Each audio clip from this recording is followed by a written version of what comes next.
का स्वागत है हमारे YouTube चैनल पर।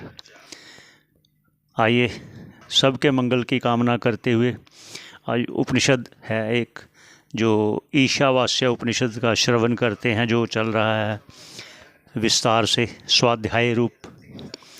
आइए आपका स्वागत है, श्रवण करते हैं हम सब मिलकर बैठकर।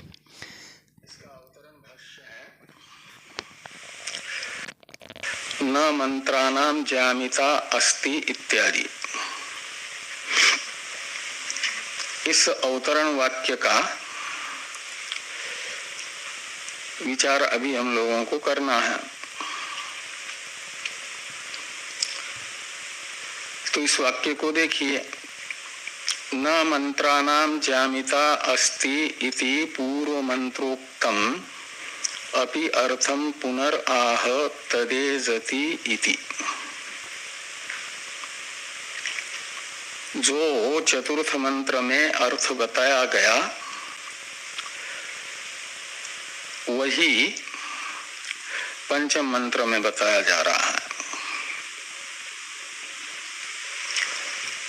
तो कहे उक्त अर्थ को ही पुनः यदि रहेगा तो बार बार कहना पुनरुक्ति दोष हो जाएगा ना। तो कहते पुनरुक्ति दोष इसलिए नहीं होगा कि एक अभ्यास भी प्रमाण है ना। अभ्यास कहा जाता है उसी को। और दूसरी बात, जो मंत्र होते हैं उन्हें ज्यामिता नहीं होता। ज्यामिता शब्द का अर्थ है आलस।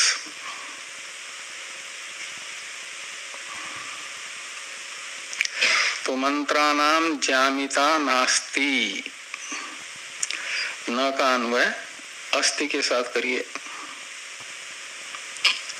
मंत्रों को आलस्य नहीं होता। इति यानी इस कारण से पूर्व मंत्रोक्तम अपि अर्थम पुनः आह। तो पूर्व मंत्र में पूर्व शब्द से लेना जिस मंत्र का ये अवतरण वाक्य है उस मंत्र की अपेक्षा पूर्व। तो ये पंचम मंत्र का अवतरण वाक्य है। उस पंचम मंत्र की अपेक्षा पूर्व मंत्र हो जाएगा चौथा मंत्र। इसलिए पूर्व मंत्र शब्द का अर्थ निकलेगा चौथा मंत्र। और उस चौथे मंत्र के द्वारा उक्त जो अर्थ है उसे कहा जाएगा पूर्व मंत्रोक्तम अर्थम। तो पूर्व मंत्र के द्वारा जिस अर्थ को बताया गया उस अर्थ को कहा जाएगा पूर्व मंत्रोक्त अर्थ। तो एक बार कह दिया तो फिर पुनः उसी को क्यों कहा जा रहा है? कहते इसलिए कि मंत्र आलसी नहीं होता।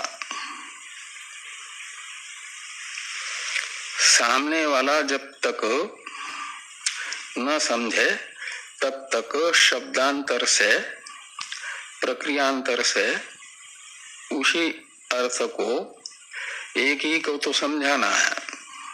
आत्म याथात्म्य को, एक आत्म स्वरूप को ही समझाना है।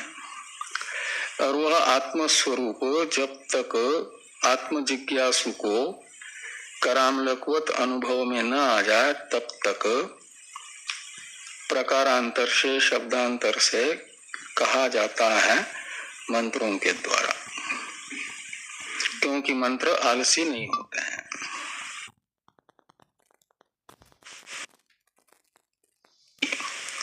मतलब मंत्रों को आलस्य न होने के कारण, इति का अर्थ है इस कारण, मंत्र आलसी न होने के कारण पूर्व मंत्र के द्वारा उक्त अर्थ को भी पुनः बताया जा रहा है, क्योंकि एक बार कहने से समझ में नहीं आया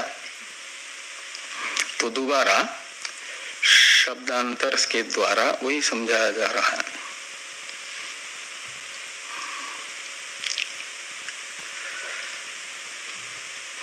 तो ये समझ में आ गया ना।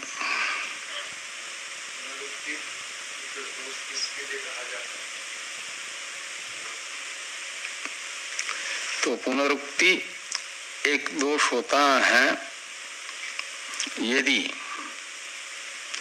समझ में आने के बाद भी फिर बार बार कहा जा रहा है तो पुनरुक्ति दोष होगा।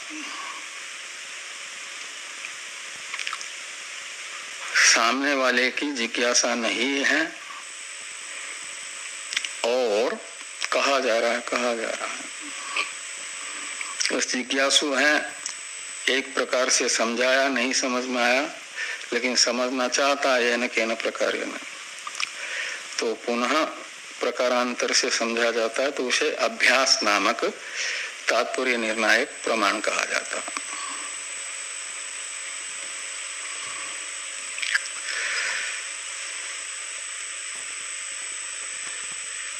तो मंत्र किसको कहते हैं?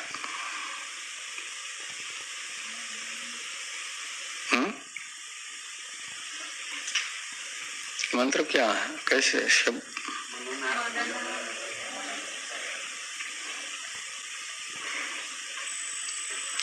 ईशत्वा इत्यादि मंत्र हैं, ईशावास्यम इत्यादि मंत्र हैं। ये सब ईशावास्यम इदम सर्वम यत्किंचित जगत्यान जगत तेन त्यक्तेन भुंजी था माँ गृध कस्य धनम, ये एक मंत्र है ना, पद समूहात्मक ये मंत्र है। पद है शब्द, तो शब्द समूह है ना मंत्र। तो और शब्द जड़ है कि चेतन है? तो आलस्य ये जड़ का धर्म है कि चेतन का धर्म है? पत्थर को कभी कहा जाता है कि आलस्य है, आलसी पत्थर है, ऐसा तो नहीं कहा। मनुष्य को कहा जा सकता है कि ये आलसी मनुष्य है। यानी व्यवहार में जो चेतन है, जिसको कहते हैं जड़ चेतन का भेद करते हैं हम लोग, तो जिसमें चिदाभास नहीं है वो जड़ पत्थर आदि, उसे कोई भी व्यक्ति आलसी नहीं कहता जड़ को। और जो चेतन है व्यवहार में मनुष्य आदि, यदि कामचोर है तो आलसी है कहते हैं।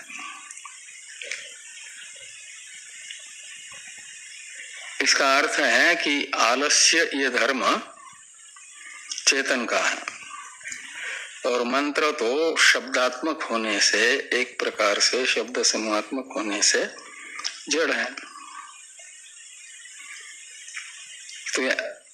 तो जब उसमें आलस्य ही संभव नहीं है, जड़ में पत्थर में जैसा आलस्य संभव नहीं है, तो व्याकरण में एक परिभाषा है प्राप्तो सत्याम निषेध। और अन्यत्र एक नियम होता है कि ना प्रसक्तम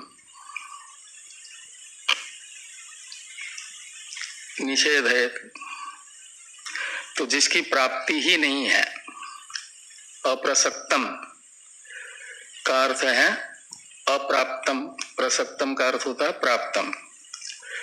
तो जो अप्रसक्त है का मतलब प्राप्त नहीं है, उसे न निषेध है, उसका निषेध न करें, ऐसा एक नियम होता है। तो जब ईशावास्यम इत्यादि मंत्रों में आलस्य अप्राप्त ही है, तो उसका निषेध तो करने की आवश्यकता नहीं है। प्राप्त जो होता है उसका निषेध किया जाता है। कोई आपके पास आ ही नहीं रहा है और उसको आप कह रहे हैं कि आना नहीं हमारे यहाँ। यदि आया है या आता हुआ दिख रहा है, आपके द्वार पर है, तो कह सकते कि अंदर नहीं आना,